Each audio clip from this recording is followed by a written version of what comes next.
коюшту деп ошону паспорт коюп атышат. Туура эмес десебиз. Бул кылмыш иш эмес да. Ар бир депутат баягы голосование этип атканда, голосовать добушун берип атканда өз аброю менен, өз каалоосу менен добушун берет. Барып туруп эле сен мындай добуш бересиң, сен мындай добуш бересиң дегенге эч ким укугу жок.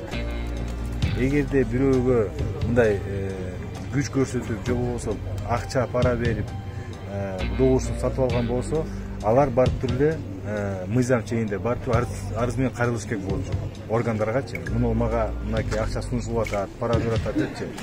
Экинчиси мисалы үчүн бул мага мындай кунту кылып атат, мындай күч салып атат деп кайрылыш керек да, күч баягы органдарга. Эч кимиси кайрылган эмес.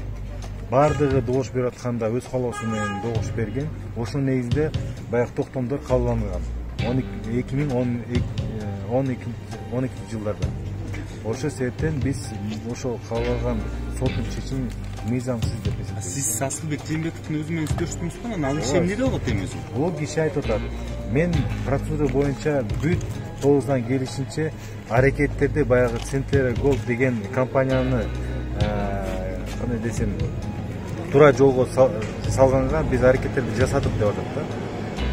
Токтомдор бүтүгү токтомдор 1992 жылдан баштап 2009 жылга чейин аябай алардын эме условиялары аябай сонун болчу дейт. Анан биз токтомдор чыгарып атканда ошону күчөтүп салдык дейт. Условияларынчы. Ошол үчүн бизди соттоп атат дейт да. Эмне үчүн биз аларга мисалы үчүн туура жолдорун баягы кыргыз мамлекетинин кызыкчылыгы үчүн токтом кабылганы үчүн бизди соттош керек деп айтып атат. Түшүнбөй атат. Саясий өңүттөгү иш болушу мүмкүн деди же бул жөнүндө сөз болгон жокпу? Мүмкүн эмес, бул не то что мүмкүн эмес. Бул так эле ошондой сөздү айтты да, баягы бул саясий